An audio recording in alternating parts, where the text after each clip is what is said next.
Welcome to Fluent Phonics. Today, we will learn how to pronounce the word ghouls. Ghouls. Ghouls. Ghouls.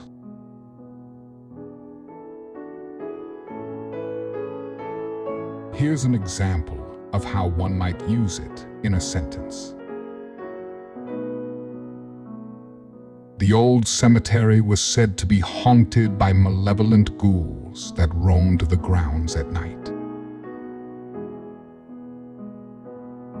Ghouls refer to evil or malevolent spirits or beings, often associated with graveyards and known for feeding on the dead or causing harm to living beings.